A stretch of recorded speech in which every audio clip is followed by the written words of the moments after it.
I can't believe how hard this thing is to take seasoning. This is by far the hardest piece of cast iron I've ever tried to re-season.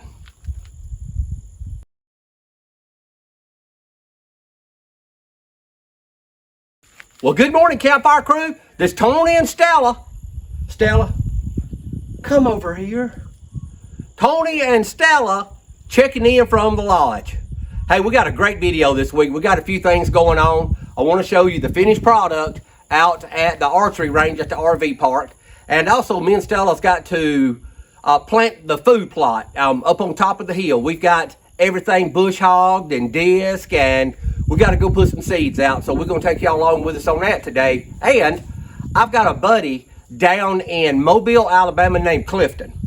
Clifton asked me about a week and a half ago, would I help him clean up a Dutch oven? Now, this is a Dutch oven. It's thick, heavy, and it's been in an electrolysis machine. So let's see what's going on with that thing. Okay, here is the lid.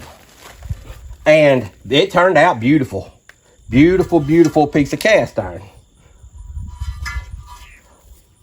So it was some more kind of rusty, but it's come out great. And I can see little oil stains on it, but that's where I picked it up with a pair of gloves on. Same thing on the back.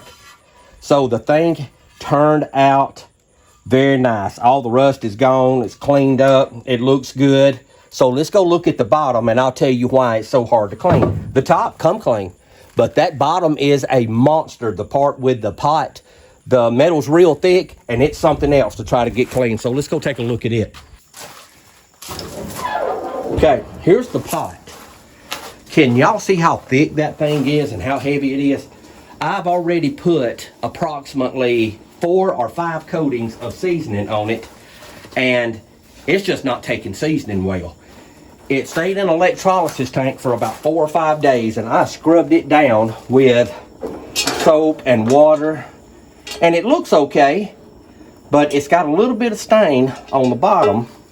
But besides that, the thing's beautiful. And I don't know why I'm stressing so bad, because the bottom's going to be put on top of a fire anyway. But can y'all see how clean it comes? It was eat up with rust.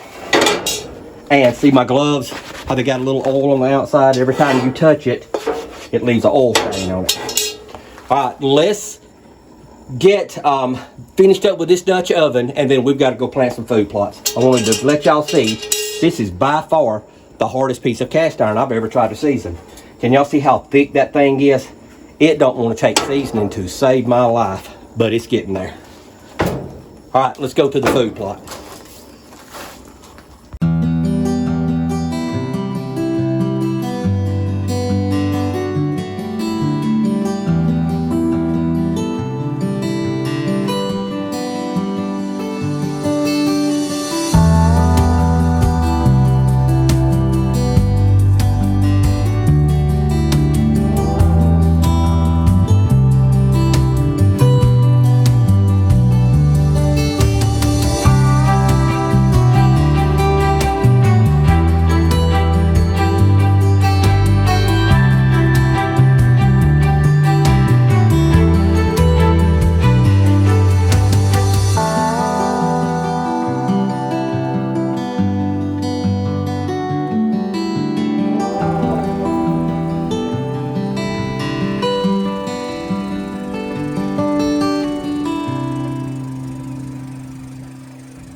right, so what we've done is Catherine bush hogged this field maybe a week ago, something like that. And I run over it one time. I could run over it 2 or 3 times and it'd just be pure dirt out here, but I don't care if it's that powdery or not. Now the other field, I cut it deep. So this field is close to the property line on the north side of our property. And this little field is tucked in the middle of nowhere, a little hiding spot. So this will give Rose and Fred and all those mama deer with all those babies, it'll give them a private place that they can come eat where nobody will mess with them and they won't be harassed. The property line all the way to the south side, there's some guys that hunt over there. Good guys, ethical hunters. They try to do what's right. But Rose and Fred are still wild deer. And just to give them an opportunity to survive the hunting season, we're gonna make them a little field right here, give them a good food source. There's plenty of bedding area right here, and the pond is right over the hill. So let's get some seeds out, and hopefully we get a little bit of water on it. It's supposed to rain some this evening, and if it does, then this field will start coming up. Now about the grass in the field. The grass is all like summertime grass, so the grass seeds that I'm putting out is a deer mix that grows in the wintertime. So this grass will die out, and my grass will keep growing. It'll come up through, and I'm gonna let the grass that's out here help hold my grass seeds. So let's get some grass seeds on the ground. Stella, are you gonna help me put grass seeds out?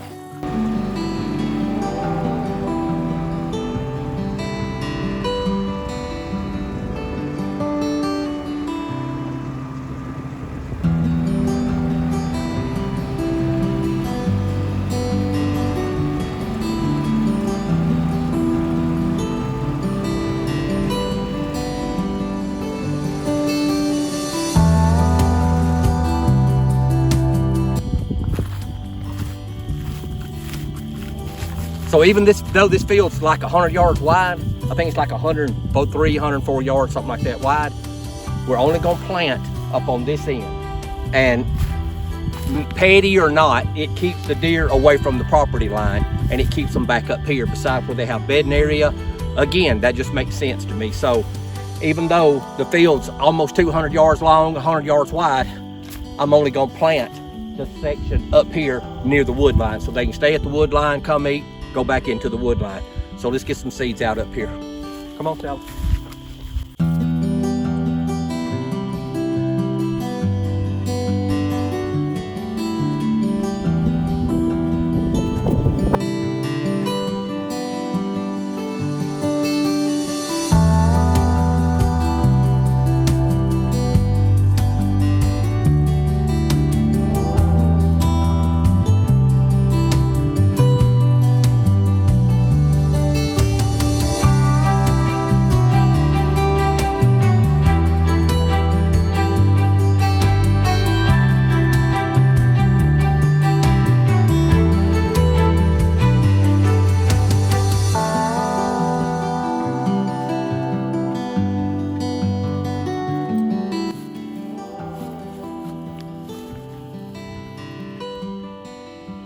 So this is a food plot mix that we bought at the feed store. So y'all can see what all's in it, I think. Just food plot mix. But most of that stuff will grow good during the winter.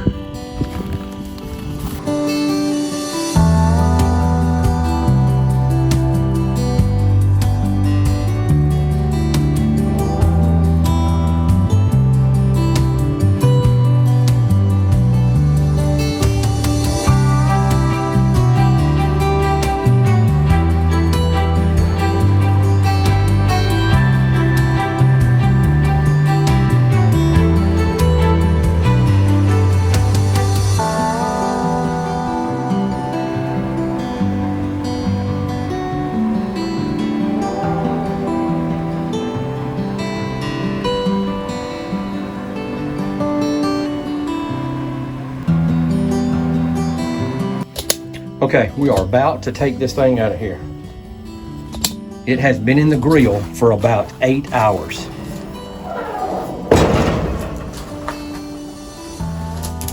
All right.